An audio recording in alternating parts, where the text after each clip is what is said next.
So, welcome back. What is the number one thing that I love about blockchain games? It's not the integration of Web3 and Web2 and the digital ownership. No, no. My favorite thing is the new IPs, the new ideas, the new characters, the new worlds that are being created on these blockchain networks, guys. And we got a new one courtesy of Immutable X, guys. The name of this title is Tokyo Beast. Fly, very fly. What we have here is another turn-based strategy battler. Looks like Smash Brothers Melee, plays like an old Final Fantasy copy. But what I find to be the most interesting about this title is how they use NFTs. Not only in the game, but in the lore, the story behind the game. Okay? Because I need to preface this segment with a very powerful point. Last year, guys, I experimented with some other YouTube channels and some other niches. One of those niches was pop culture. I'm talking film, video games, comic books, superheroes, all of that stuff. I messed around in that realm for about a year and a half or so, and that gave me more than enough time to really gauge how the people felt about the IPs of today.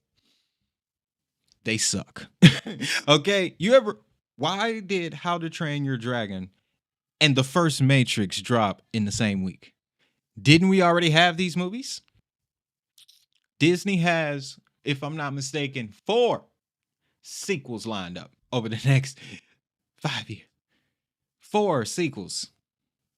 To what? We've seen it. No one needs another Toy Story film. We don't. We don't need no more Marvel movies. Okay? We just don't.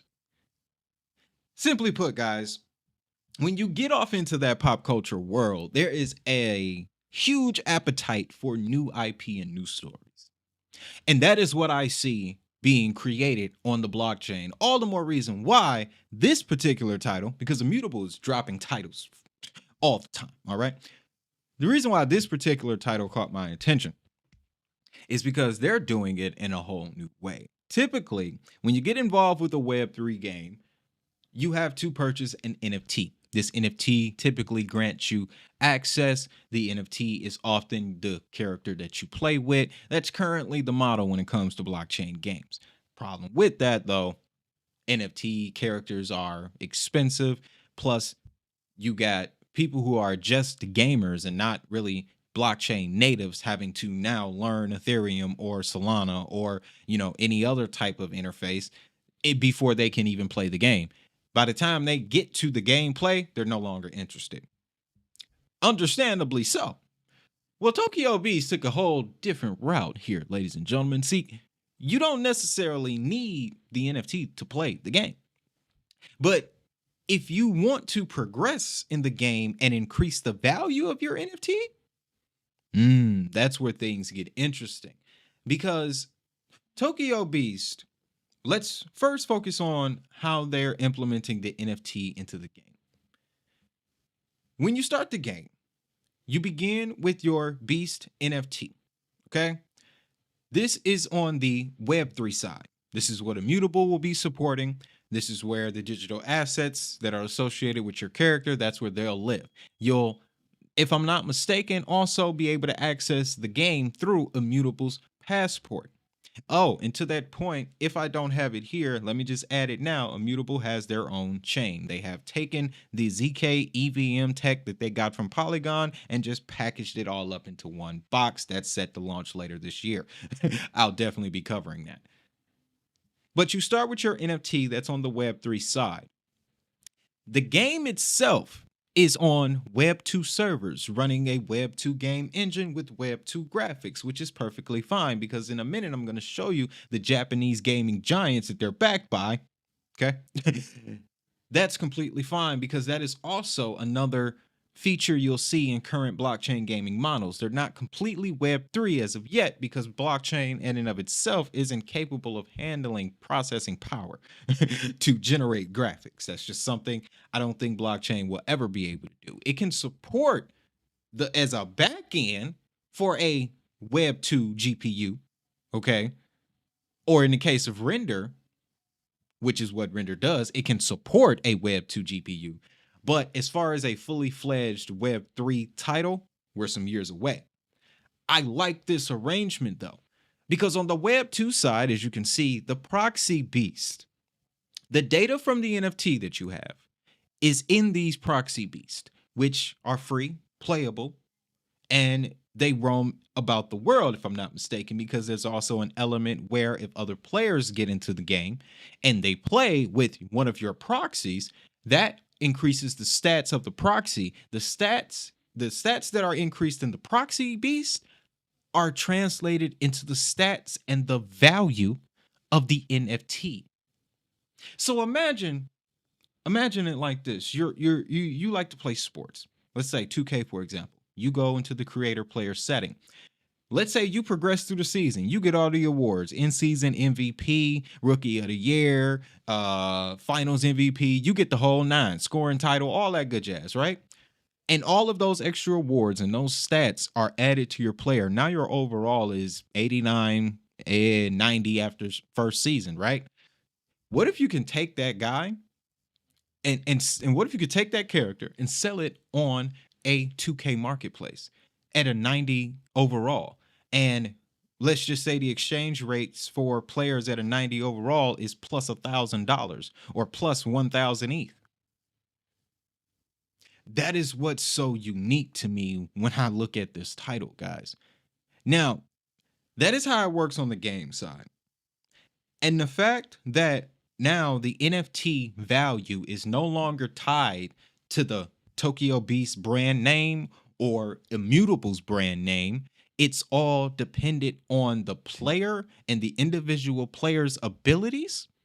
That's going to change the game, because now that gives the NFT purpose, and a purpose that is not attached to the success of the company producing the NFT, which from a legal standpoint, definitely harder to call it in security if it's based on player performance and not company performance or protocol performance. You're not buying the NFT with the expectation of receiving a return, not in the sense of an investment contract, but you're investing in the NFT expecting a return on your investment through the form of increased abilities and more access within the game. In the future, on their roadmap, they do want to set up a marketplace. So let's say you grind out on this game for a year, you max your character up to the peak, and when the marketplace launches, your NFT is one of the most valuable around, and the best part about it, you worked for it. That's going to change the dynamic here, folks. Okay? When you're looking into blockchain games, mother guys will point you towards a chart and some trading and some leverage. That ain't what I'm going to do. I'm going to point you to the gaming projects that are developing the next era of IP, because like I told you, people are sick of what we have now. They're sick of Disney. They're sick of Marvel. And if DC don't get it together, people going to be tired of them. Even Netflix is starting to run dry. And with Peacock, Amazon, and the rest of them trying to play catch up, the media landscape right now, okay? ESPN lost about 35 million viewers over the last 2 years. That's why they're all trying to consolidate into an app and hop on to the streaming platforms. See, the streaming platforms, they've genuinely shifted things, because now, because streaming allows you to put up so much more content, it dilutes the quality of the content, which creates a very beautiful environment if you're creative. Because now we got the opportunity to create new IPs that will reign for the next 100 years. And here's the crazy part. Blockchain may not be able to process graphics, but if you put a comic book or a manga or a video or an animated film on blockchain, it will last forever. It will last forever. And wouldn't you know it, Tokyo Beast is about that life as well. They're about the animation lifestyle, which lends me to the second point the second key piece that I want to share about this title. And I brought it up before in relation to blockchain gaming, especially on Immutable, titles like Metalcore, Haven's Compass. Tokyo Beast also plans to get into the realm of animation. They want to create an animated IP around the Tokyo Beast world. And what's so interesting is when you read into their white paper, they tell you their origin story. I'll summarize it like this. In a dystopian future, humans use NFTs as financial tools of oppression. Replicants are the cybernetic byproduct of the NFT. The Tokyo Beast are the digitized versions of the NFT in beast form, and it's up to the replicants to use the beast, battle each other, gain recognition and wealth in order to break out of the oppressive rule of the humans. Come on, man. I would sit there for hours. Okay, look, I don't care how old I get. I'm a nerd. That's not gonna change. I tell my wife that all the time. You married a nerd. Don't look at me like that. You married a nerd. Okay? But I also understand how much money is in this fandom, is what they called it. This fandom culture. Is so much bread in it, guys. And I was talking about the companies that are backing specifically a TGT token. There will be a token involved with this Tokyo Beast game. It's called TGT. It will have certain functionalities, utility, and it'll also have a market value. You'll be able to trade it on Binance, Bybit, and other exchanges. That's cool. The companies behind that token are Cygames and Gumi. I did a little research. Come to find out, both Cygames and Gumi are leaders in the Japanese media market, and they've been around about 20 years apiece. They're recently breaking off into the realm of emerging technologies, and they just so happen to pick blockchain up. So, once again, when it comes to Immutable, they're adopting titles that always have very interesting connections, especially in the world of media and entertainment. And to bring the point home about the power of fandom, I used to know a creator here on the platform. Their channel still exists. He built an entire brand around fan theories. His name is MatPat, and he created the channels Game Theory, Film Theory, Food Theory, and Style Theory. Absolutely genius, okay? Absolutely genius. But it was the film theory and the game theory of sorts that put him on the map. Film theory specifically, he was following a franchise called Five Nights at Freddy's. He followed this franchise, making video after video after video for years. Years, ladies and gentlemen. But this content helped him get film theory to over 10 million subscribers. He's one of the biggest platforms on YouTube, and it was because of fandom. Here's the kicker. Five Nights at Freddy's published they dropped a movie last year. He was in it. Now, again, that may not be the typical, central bank, world-changing, global financial inclusion discussion that we typically have.